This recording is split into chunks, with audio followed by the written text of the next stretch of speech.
I'm here with Darky, a person who I've admired your art online, Appreciate it. and for a very long time. It's great for events like this where you can just get together, Yeah. not only exhibit some of the incredible art in space, but also have a chat then with different artists Good, yeah, and different styles. And you've definitely brought your art's definitely brought a very distinct style to the Pepe space. So let's start at the beginning, mate. Where did it all come from for you? Where did your obsession with frogs come from? Yeah, well, obviously the obsession initially came at Coinfest last year.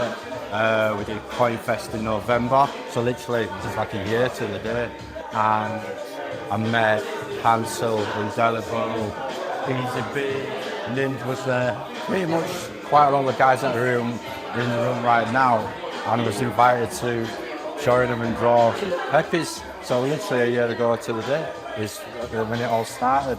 And as we all know, once you're down that rabbit hole, it's just a crazy rabbit hole. It's to be down. It just sucks you in, doesn't it? Yeah. And I was talking with Dim Zion, another great artist in the space, and he was just saying this grit of once the frog gets you, there's no escape. You know, all he does is dream frogs. It's Everything obsessive, yeah, it's extremely obsessive. What I find amusing is when you try to talk to your immediate family, your immediate friends about your new obsession for your dream friend. you just shunned, you just absolutely shunned. And they worry about, I think, your well-being. Because it does become quite obsessive. It does. Which is it's a cool thing to be really, serious. No, it's a real cool thing to be involved in. It is, and it's like it's a clever expression. It's almost like It's definitely a community. It's a community, isn't it? Of people who are very accepting of all different kinds of styles of art, and they just welcome you in, and they say, you know, how do you draw frogs, basically, and then you submit your frogs, and then it's a way of getting your art out there. There's just so much variation in there. Like, if you look in the room right now, there's like every single style, from tapestry to fine art, to graphics, to tattoo art, oil painting. It's phenomenal. Then you've got like these new pieces, you've got X more up there. Yeah. It's just cool to be surrounded by such a diverse amount of artists. It is absolutely awesome. And your style. We're going to go. Let's have a quick look. Yeah. So we're going towards. So which one do you want to go? Well, let's start with the more perhaps easily recognisable Pepe. Right. So what we've taken there is the traditional Jerry Saylor style of tattoo flash. Even goes back even further. You're looking like 1900s there. And what I've tried to do with this piece is keep it very, very, very traditional in colouring, style, and obviously used my version of my Pepe face on there. And it continues to give it some diversity, makes it fun. And on this piece, the classic look, we've tried to create a lot of movement. So it looks like they're dive bombing in like the old H-bomb, so to speak. Do you know the story behind Pepe Swallow? No, I don't. Do you know? Tell me the story, please. Well, the story behind Pepe Swallow, as with a lot of my Pepes, so I think you know I'm a bit of a Hansel fan. Yeah. And I was having a bounce to Hansel, and he said he was, when he got back from Miami, he was going to get, what has he called, a crisis tattoo on his hand, and he was going to get a swallow. So then I went away straight away, oh my God, Hansel, and I drew I named then. The prototype name for this piece was the H-bomb, and it's a very rough sketch of this. And then what I decided then to do is the jokes carried on. I mean, took it right through to a final Series 9 card night, final card. Incredible. An initial bit of banter joke, which again, it's a great mean version of a card. You know, a bit of banter between me and Hansel. Exactly, and that's what it's about. The story is about. The art is about these stories, isn't it? And where they come from is what makes it so cool as well. And then your style here, and for those who don't know, you are a full-blown tattoo. Oh yeah, tattoo artist, what, 13 years now, so quite a long time. And you can see on this piece, I've just kept it heavily within the tattoo style as a few of the other pieces. But this is one of the things I always discuss with other artists. What I love about being within the Pepe community is that I can step outside of my normal, what is expected of me as a tattoo art, and jump in with pieces like Forbidden Pepe, which if I drew that in my normal day-to-day environment, it wouldn't be accepted. They'd be classed as of no use. That's why you're drawing that. But within the Pepe community, fully acceptable to the point where it's been exhibited down at Pepe X. Well, mate, it's definitely an amazing bit of art. We are gonna move on to the Forbidden Pep in a moment. It seemed like a big contrast, as you say, Massive. in styles. Massive. It's just like you have got this traditional, what I'd expect from if I was going to tattoo studio looking through the books, exactly, etc. And then you have got like the Forbidden Pep, and I'm just going to describe it quickly, but I'll hopefully put this in the show notes as well. Is that it's basically an abstract piece of art. Correct. And so, what can you just tell me what was going on in your brain, like So, when you were making this? So again, I joined Fake Rares in November 12 months ago. So this is card. Let me get it right. This is card 17, card 18 within Fake Rares, and I wanted to go down a totally different road. So I've gone down. I created the new character for green pepper, red pepper, and yellow pepper, which is a totally diverse character. It's my another take on Pepe.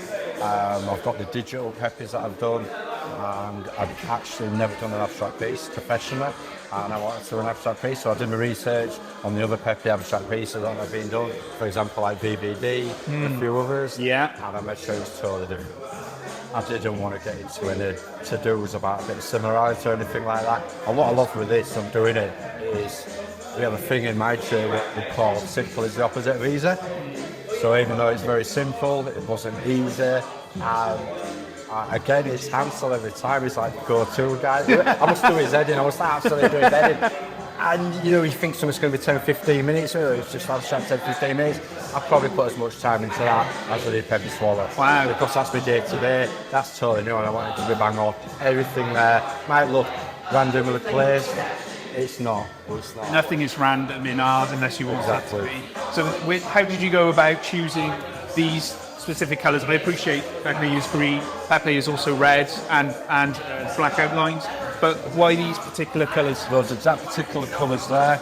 Those are the colours of my main draws in the studio. That is the red on the coffee cup. I have an Nescafe coffee cup. So if you want to check that out. Yeah. The black were just the actual black that I had on the palette at that time. So I decided to use the black. And then those green variations there are three of my green variations that I've set up when I'm drawing all my Pepes. Oh, great. So everything for a reason, so to speak. What a very simple reason, nothing elaborate. And it just works. And then we just had to play. But the actual line placement has been very strategically placed. Because if you do step back and you do look at it enough, you do get the intermission movement on it as well. And this, we have, is it like a watermark in the bottom right? Yeah, the actual original is done on this, that's the actual paper. So you get that grain effect, and then obviously that carries through on the digital print as well. And is this your symbol? Is this your? This is the it's me. What should I call it? My logo, basically. Your logo. Yeah, this is sigil. It's the sigil of Darky. About 3 years ago now. We copyrighted it.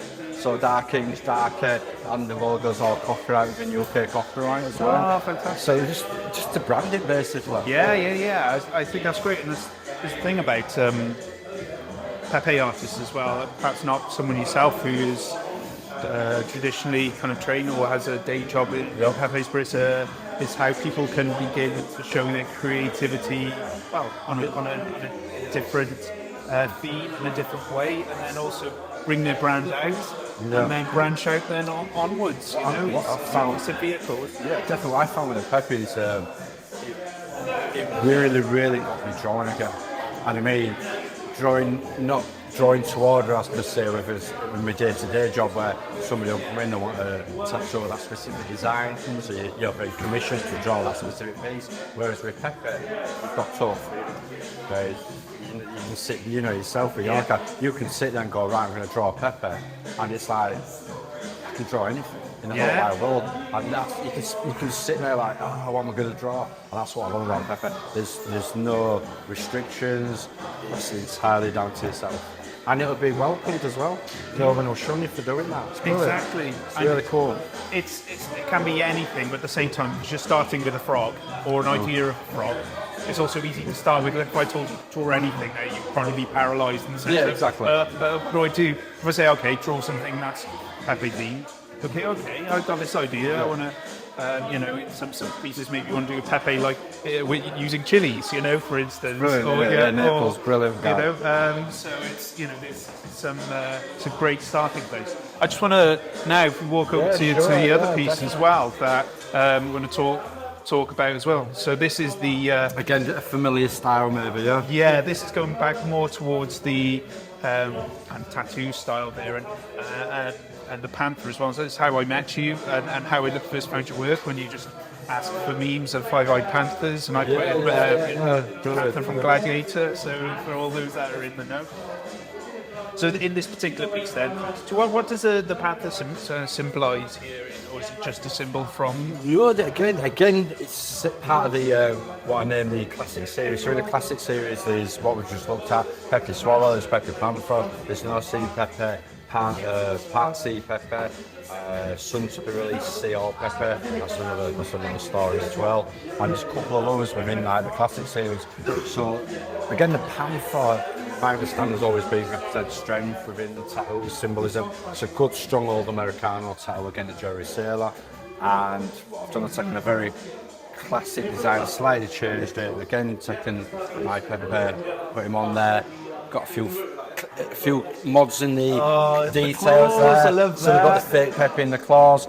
And then again, growing up in the 80s, I don't know if you've noticed it on the Pepe Panther, but He-Man. Yeah. So I've taken the style, amazing. for the bodywork, straight out of He-Man as well on there, and just with a variation. And then again, you can see the oversizing behind, and again on the texture of the watercolour paper. Yeah, that's what I really like about pieces, is that they do. They're obviously traditional in the sense that, the Sailor Jerry style, but also there's that modern take on it as well. Exactly, always. And the textures as well that you use. So as we're looking, it's not a flat image at all. There is movement in this, and it's a pleasure seeing them rather than on a computer screen. But actually, it's nice, and it is exactly. Yeah. So in terms of your Pepe making future, what plans do you have coming out soon? It's insane. It's again, like I said, I'm just completing the first 12 months within the Pepe community. So moving forward, I think one of the most important things for me is to be more involved in the community as opposed to the work. So again, like doing events like this, getting to meet people, come and see you face to face like that, and just trying more to be like. I'm hoping to get out to Miami in December. Manny mentioned about coming out there, so I want to follow through and get out there. So the American team, let's get to speak to them and say hi, rather than on the keyboard or on Telegram, because I'm always the first one, mate, Rebel. I do not come across on things like Telegram. I just go, so let's all the face to face, grab all you, get your cuddle. You know this already. Like hi, and just go and do that in America. And then just for the next 12 months, just help building the community. I'm just doing my fair share within the community rather than just pushing out more work. So I feel like the first 12 months has been showing that I can do the work, and I think the next 12 months will be more for me personally, helping build the community. Okay. Be great, mate. And the community is a much richer place because of you as well, my friend. I'm a much richer person. It is. It's. I think it does kind of suck you in, and it does make you a better person as well. Definitely. And the fact that you have this network of artists that, because I have not one person in the space that has heard any negativity from it, all positive, all about creating, and that kind of melting pot of ideas as well, and spurring other people as well. It's definitely. It's a real good team community spirit. It is. Good space to be in. Very good space. Very good space. Is there anything else that I haven't mentioned that you want to I just want to say thank you for taking for the time out to talk to me. Nice one coming down, and look forward to speaking to you again. May, I thoroughly appreciate the time you've given me today as well, and it's a pleasure to meet you in person. And looking forward to the rest of the day and the rest of the gallery as well. It's going to be fun. It's going to be awesome. Yeah, man. Thank you very much, Darky. Thank you, mate.